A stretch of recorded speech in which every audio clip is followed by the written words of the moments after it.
but she's not the ultimate source of satisfaction in my life, right? Y'all answered that really, really well. And just kind of processing what y'all are saying, I think I want to go a little deeper though and ask a follow-up question. Because what I'm hearing is that, okay, this person, when y'all chose each other and knew that you were going to enter into a covenant relationship of marriage, it was this just peace and knowing that this person does bring me a source of happiness, joy, fulfillment, making me more like Christ. Also, I do know and see that they are imperfect, but that's pointing me to the fact that, yeah, of course, everyone is imperfect except Christ. Christ is the only one that can bring me all these things that I really, really, really, truly want and need to have on a regular basis, imperfectly: love, forgiveness, joy, mercy, grace, all of those things. So it's just kind of pointing to the bigger picture of that no one can give you those things fully and perfectly except for Jesus. So I guess I would ask the follow-up of like, then how would you say to have that balance of, okay, this person is bringing me these things that I like, that I want, that are good for me, I have peace about this, but they also have their imperfections. How do you find that balance of, I guess clearly for y'all, it was more of like, yeah, they're bringing me more happiness than sadness, if that makes sense. So how do you find that balance of they're imperfect, but they're not too imperfect to where I'm not going to choose to go into this? Yeah, I mean, I think some of that is just discernment, in prayer, seeking counsel from trusted peers and trusted mentors. I know when we were first dating, Juan had a lot more theological knowledge than I did. And I remember him asking or talking with a trusted mentor, kind of talking through that idea of like, I don't know that Julia is going to be the one to talk theology with me every day. Like, is that, he loves talking theology. Is that going to be an issue in our marriage? Just as an example for something that like he was super passionate about that I just was only beginning to scratch the surface of. And his mentor told him like, well, one, you can scratch that itch with your seminary buddies. And two, she may be a wonderful wife and a wonderful mother. Like, don't discredit the positives and focus on maybe like, I don't know, you think about people who have these long lists of things they want in a partner. And I think some of that is discerning, okay, what are the real priorities? The non-negotiables. Are you fighting sin actively, or are you in patterns of unrepentant sin? Are you active in the life of the church? Well, those are big things to us. Are you attractive? I don't think that's a bad one. Yeah. So I think there's discerning to do. And I believe that the Lord has given us a conscience. And so at any point along the way, we would not have wanted to go against our conscience. And we didn't. And I can say that firsthand, having been engaged prior to Juan, that I know what it feels like to go against your conscience for our relationship. And thank the Lord for that awareness. But I think some of that is kind of an internal peace as you pray, as you talk to others, as you seek wisdom, as you look at the word. What do you think?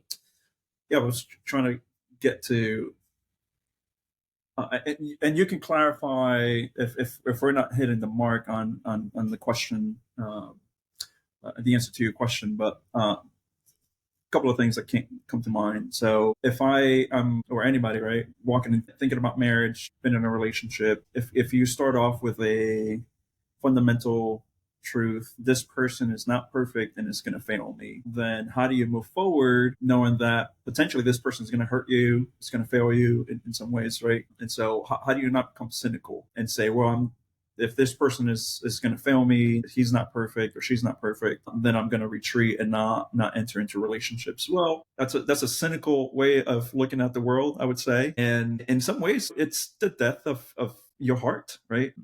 because we're not meant to be in isolation, whether it's relationships with friends, family, whether it's a relationship within the context of a romantic relationship. You walk in and you engage with those relationships knowing that, yes, this person is flawed, but also I'm not an island in and of myself, right? We are relational beings. And so you won't survive, you won't be able to grow or experience measures of happiness in isolation. Right. And so that would be a place that my mind kind of goes to, like, well, what do I do in that situation if this person is flawed and will fail me? Well, everybody's going to do that to different measures, and so but we move forward in relationships. That being said, I think there's wisdom, and I'm here particularly thinking about romantic relationships, in knowing the kind of person that you are deciding to be in a relationship with. You talk about red flags, yellow flags. You want to be paying attention. Is this the kind of person that knows how to do conflict resolution? Is this a person who loses his or their temper and doesn't know how to regulate, doesn't know how to sort of in healthy ways navigate conflicting desires or emotions? Is this person responsible? Is this person honest? Those are the kind of things that, yeah, like you want to assess those character traits, knowing that, yeah, this person is not going to be batting 100, but they are fundamental character traits that are there that will help us move forward when we eventually get to places where we're letting each other down and hurting each other. I was thinking about character too, because this is a conversation we've had with our counselor, that sometimes, like in conflict, there will be things where, an example could be, okay, Juan lost his patience, right? So we're talking through what happens when Juan loses his patience. Well, in the emotions of that, I might be tempted to think, oh, he's an impatient person. But no, he was impatient in that moment. Like, his character actually is very patient. I was just talking to friends about that this past weekend. We were with some friends at the beach, and I didn't tell you this, but one of them was like, man, he does not drive fast, and it's because he's so patient. Like, it's true. Like, you are more of your character is more patient, and yet in conflict, I see you lose your patience, so kind of that distinction between character that doesn't bat 100 every time, Yeah. and versus patterns of impatience or patterns of character qualities that you wouldn't want to step into marriage with. Immaturity. Yeah, that makes a lot of sense. It just sounds like it takes a lot of discernment, and I think personally for me that would have to come from the Holy Spirit. It can come from people too who have been in marriage for a while, so they kind of know a little bit more. I think that it also takes wisdom to kind of see, okay, I like what you said, Juan, of just kind of knowing who is this person that I'm deciding to spend the rest of my life with, and knowing what you can do. Is this something that you can do? Is this something that we can make work? So just asking those questions. And then I like what you said, Julia. Well, both of y'all kind of said this, of just like knowing the person's actual character, which I think sometimes it can be, maybe, I think when I think about it personally, it can be maybe a little bit easier to give a benefit of the doubt of, yeah, this person does have a good character, even though there are consistent patterns of impatience, let's say, for example, and still being like, well, they have a good heart or a good character. And I don't think it's bad to like always see the good, but I think it is important to be honest of, this is the reality of what I'm seeing. It doesn't make them a bad person. It's just the reality. And then really asking, can I move forward with this? Maybe other people have more patience to be able to work through it, but me personally, can I actually do this? That's what I'm hearing. Yeah, I think that's the discernment. And maybe something to add is we bank on a lot of grace. So, like, there are things I could have predicted that were going to be hard in our marriage that are hard in our marriage. And there have been things that are hard in our marriage that I never would have guessed, And so, in all of that kind of thinking through and prepping and praying, and like, you do want to seek wisdom in that. You don't want to go against your conscience. You want to be led by the Holy Spirit, and the Lord is going to fill in the gaps by His grace. And that's just a comfort. I know Juan one time said to me, like, that he was praying that he would better, I forget exactly what it was, but like serve me in X way, like help me in X way. And in the places that he fails, that the Lord would fill in the gaps with His grace. And that's what we have to rely on. Like, there's days where we go to bed angry at each other, but we can be praying to the Lord as we go to bed.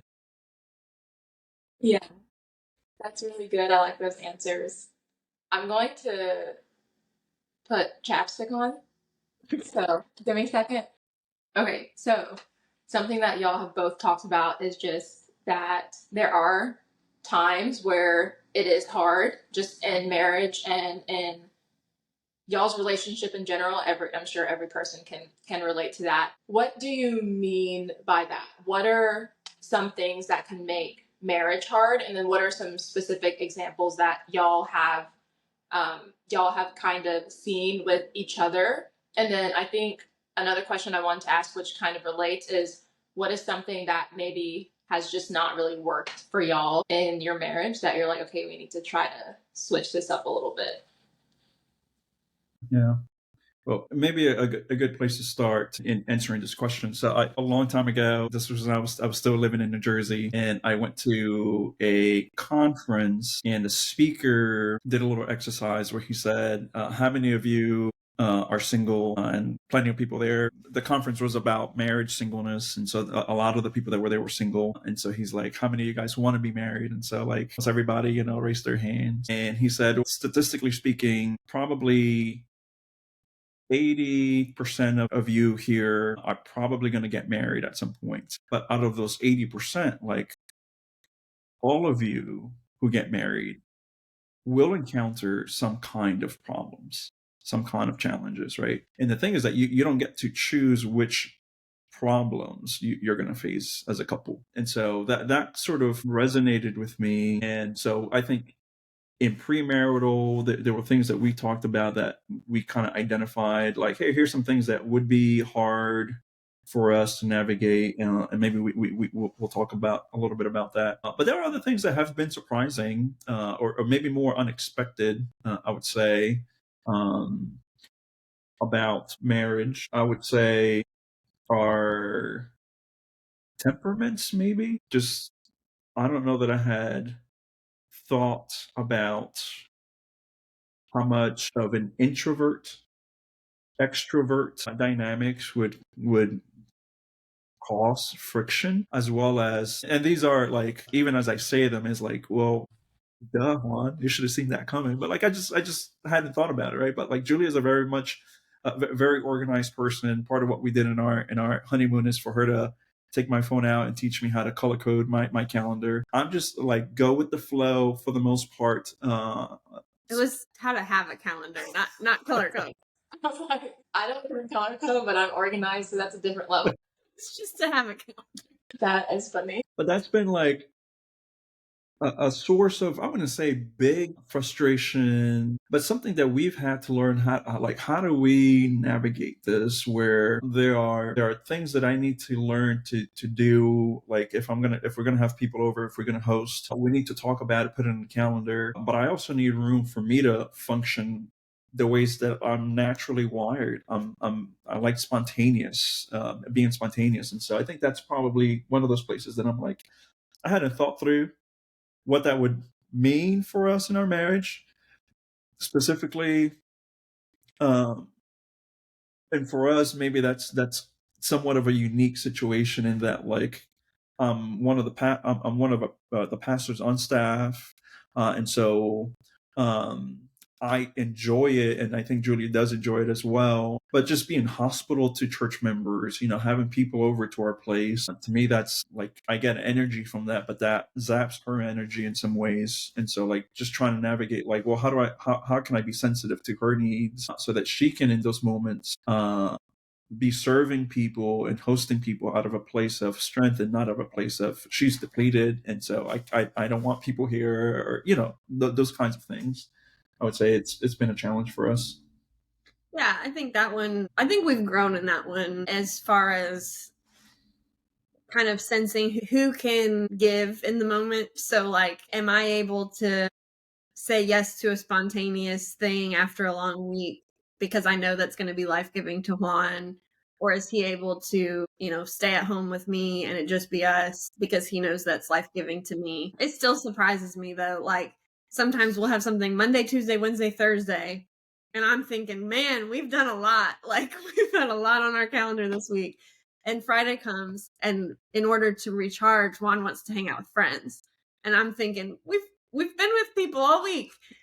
But he's like, no, but I need to like have the friend time, like the recharging friend time. And I'm thinking, oh, I need to sit on the couch. That's what I need to do, or go to the coffee shop by myself. So that's one, like, I don't, not super severe, but it does come up. The everyday life, we encounter that one a lot, I would say. Yeah. I think some other hard things, like one is maybe somewhat unique to us being in ministry, but it could apply to someone who works, you may work in any state, or, you may work in any country. I think that has been harder than I could have known, to move so far from where I grew up. So, moving to Alabama was a mix, like hard and good, to be far from family and friends.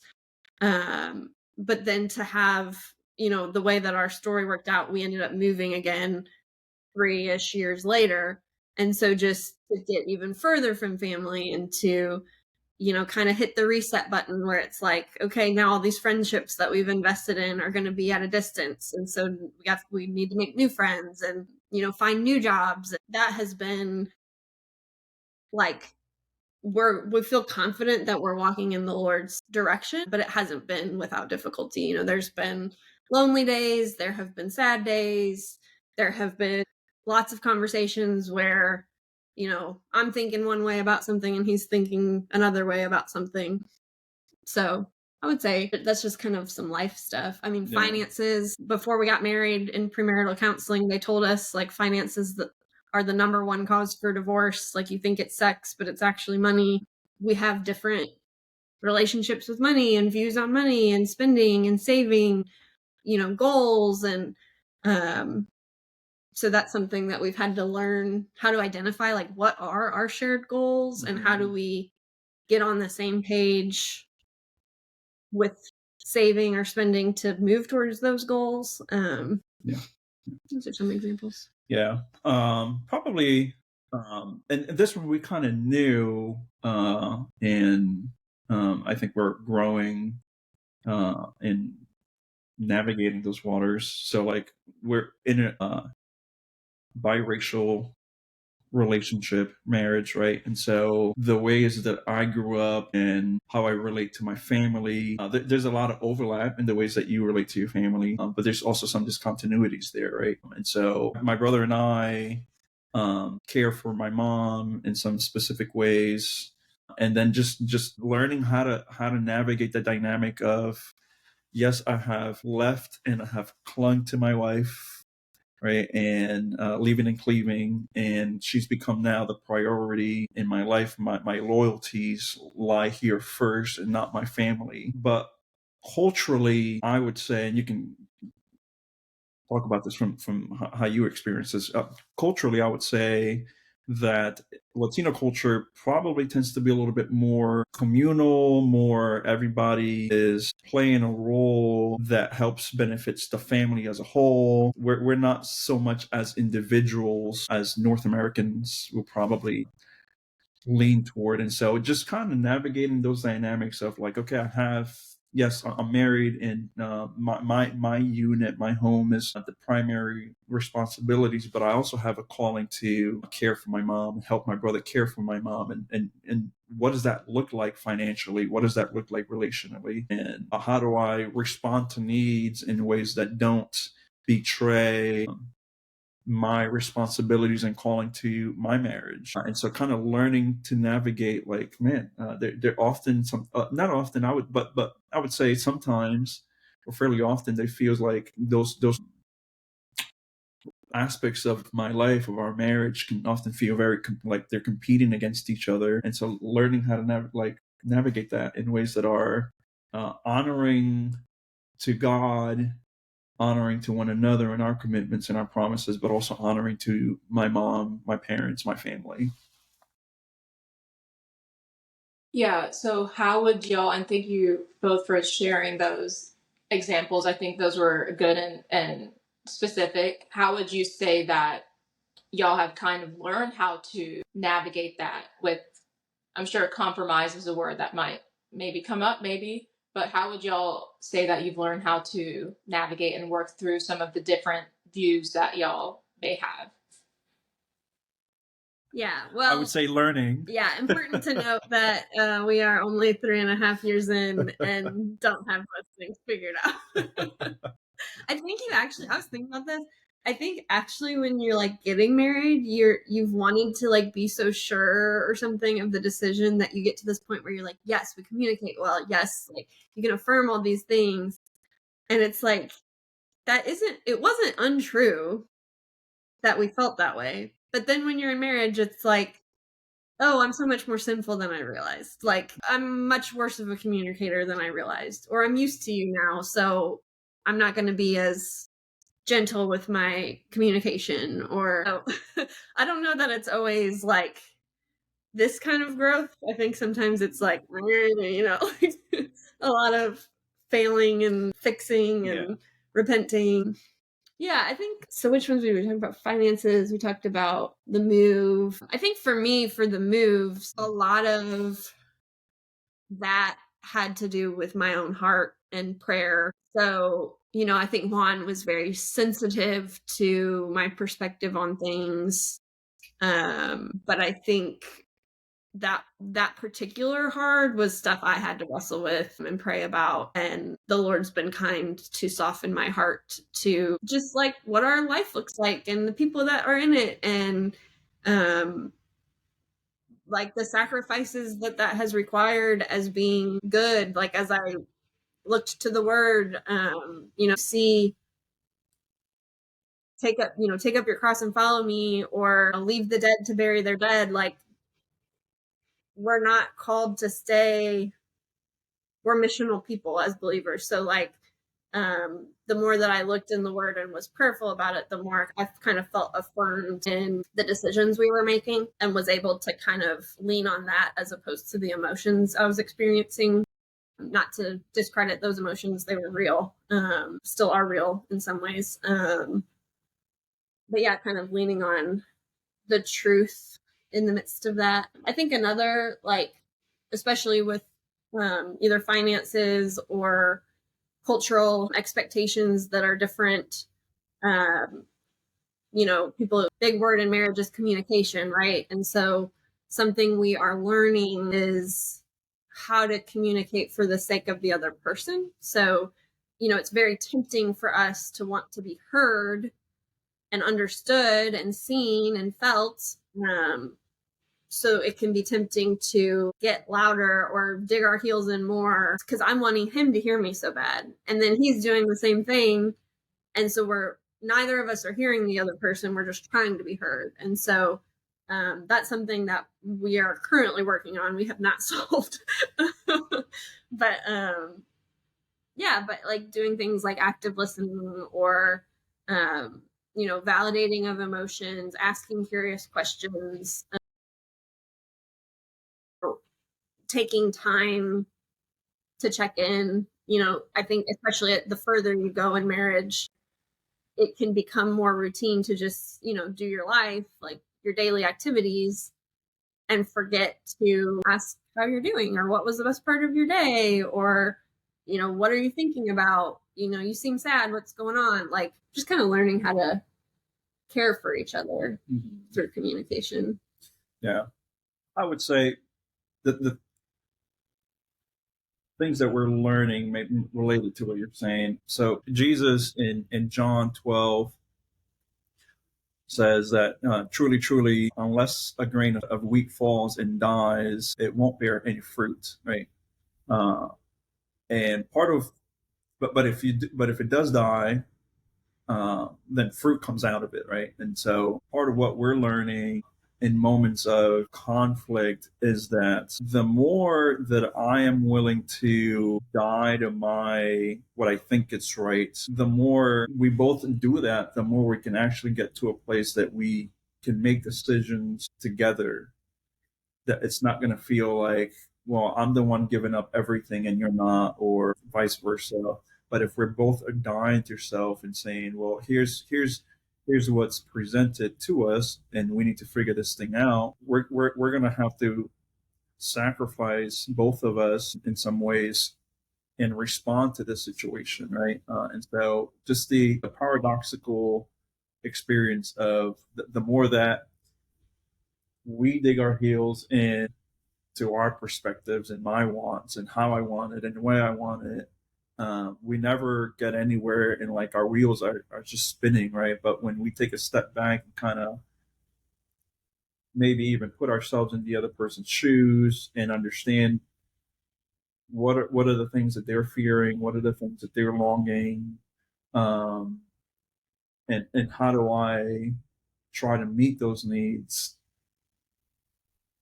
then the other person, it's going to become easier for the person to also say, yeah, well, I also want to love you well and serve you well. And so I don't know, like, we haven't done that 100% of the time, but I think that's something that we're learning, and what it looks like to sacrifice to put each other's needs above the other. Yeah. I think one practical thing we've been learning is, I think they call them connection rituals, but it's like when you do have to face those points of conflict or those discussion times, it's really healthy to have had connection rituals during other times. So like that could be, a kiss goodbye before you leave for work in the morning, or that could be, we've been doing biweekly dates on Friday nights. So like intentional routines, rituals, maybe it's a trip on your anniversary, maybe it's a phone call on the way home from work, just things that are routinely bringing you together, like making you feel connected. So that way when there are things that are tempting you to pull apart, you can rely on those, like that feeling of connection. We had fun together, we trust each other, we connected on this thing. So now we need to talk about the hard thing. If you don't have those connection rituals, if you're living very separate lives and just kind of functioning as roommates, well, that's going to make it a lot harder to talk about the hard things. Yeah, I understand that. That makes a lot of sense. I think those are really good answers, responses on just how y'all are personally navigating differences, which y'all are two different people. In any relationship, it's two different people coming together. And so it sounds like one of maybe the hard aspects of marriage is just learning how to bring two different people together, two different opinions, how to navigate unforeseen circumstances and situations with someone who maybe sees this differently, or even if y'all have maybe similar perspectives, it's like, how do we get through this together, and how can I make sure that I'm not hurting the other person? Like, just a lot of things to think about, it seems like. So I appreciate y'all sharing those tips. I think those are really, really good. And just one of the last questions I'll ask before we get into the big picture is, we kind of talked about it in the beginning of just how marriage is instituted by God. So how would y'all say that your Christianity plays a role in your? Yeah, I think a big way for me is probably specifically in moments of I would say conflict, and maybe in moments in both ways, whether like if I feel like Julia has wronged me, it could be very tempting to then hold her over her head and say, look at the ways that you have failed me. But the way that the gospel allows me to move from that place of pride and self-pity and let me hold this over your head is that I'm reminded about the grace that Christ has had in my life for 39 years. Never does Jesus hold things over my head. When I come to him in repentance, in faith, I have an advocate who is faithful and willing to extend grace and forgiveness. And so I think the ways that the gospel impacts the ways I relate to Julia is like, yeah, whenever I'm tempted to look what you did, I'm reminded that I can extend grace because I've received grace. And then also in moments of the other way around, when I have failed Julia, like having the humility to recognize that and say, I need to repent. I need to ask her for forgiveness. And the gospel teaches me that, right? The gospel moves me from places of fear and obscurity to the light of confession, to the light of freedom, of saying, hey, I've done this against you. I've spoken harshly to you, and I need you to forgive me. And so, without the gospel, like I would not have the humility to do that, which is incredibly important for a marriage to flourish and to work, right? If there is no forgiveness, how do you move forward? If there is no grace, how do you flourish? Yeah. Yeah, I think that's probably the core is not this performative, selfless, I am achieving this loving version of being a wife or being a husband, because in all of life we can't do that. We will fail. We cannot achieve our own holiness. We cannot achieve being great, good, loving. We fail in those things. That's sin. And so, relying on Christ to push us towards repentance and belief and to fight our sin. And that's true in all of life, and that's true in our marriage. The power is made perfect in weakness. So relying on Christ to really bring forth power towards good, because we are weak. We're the people that he makes powerful out of our weakness. So yeah, it's hard for me to even kind of contemplate marriage without the strain of Christianity, because that impacts how we think about the world and how we live our lives in every way. Yeah. It'd be hard to be married without Christ to lean on, for sure. Yeah, totally understandable. What would y'all say the big picture is, just based on y'all's experience, knowing what you know now about marriage and who Jesus is? What would y'all point people to as this is the big picture?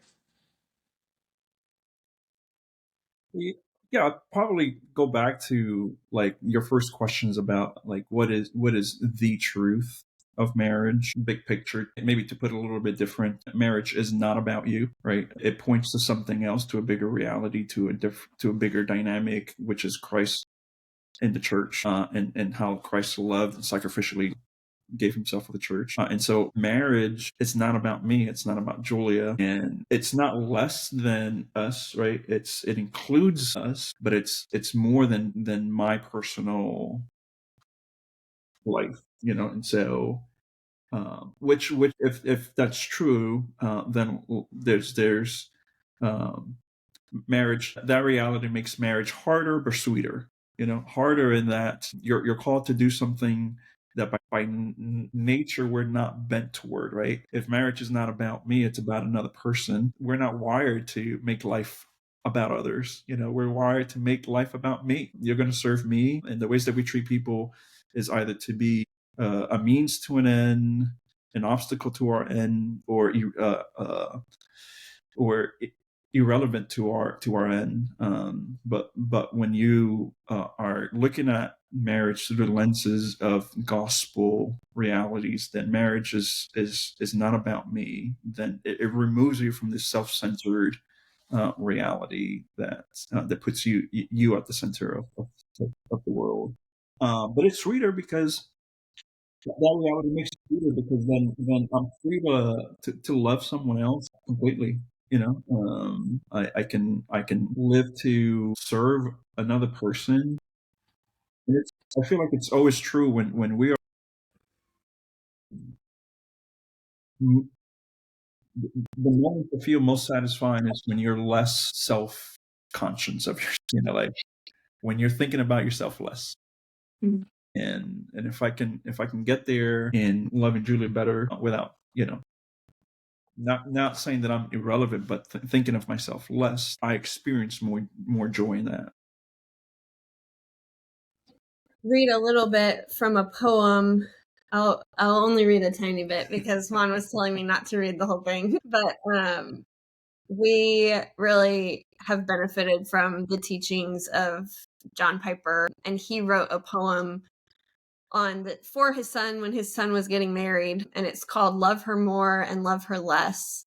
And so, at the beginning of the poem, he kind of talks about, love her more than wealth, love her more than ease, love her more than fame. Like, he's poetically saying all these things of how you ought to love your wife. Love her more than all these worldly things. You're going to love her as your best on the earth. But then he says, in the middle, he says, yes, love her more than life. Oh, love the woman called your wife. Go love her as your earthly best. Beyond this, venture not. But lest your love become a fool's facade, be sure to love her less than God. And then down at the end, it says, the greatest gift you give your wife is loving God above her life. And thus I bid you now to bless. Go love her more by loving less. So, we talked about the picture of Christ in the church. And so just a call to love your spouse with so much love and to love Jesus more. Yeah, that was beautiful. Very beautiful answers, and just thinking through a lot of what y'all said. I think I'm even reminded that marriage is a picture of Christ and the church. Of course, something that I know, but I think coming into this and thinking about the questions and responses that maybe y'all would give of just different experiences in marriage, or how y'all kind of chose each other, and kind of things that y'all are going through, which are important aspects of marriage. But I really love how y'all always emphasize and came back to really what we're doing is we are mirroring the relationship that Christ has with the church, which is why God even created and instituted marriage. It's like that picture from the beginning it's Jesus. It's the relationship that Jesus has with his church. So I think that's just, I love that reminder, and something I'll be thinking about. So anything else that y'all want to say? This was amazing. I got a lot from this. Thank y'all so much. Do y'all have anything else that you want to share? Thanks for having us. Of course. Yeah.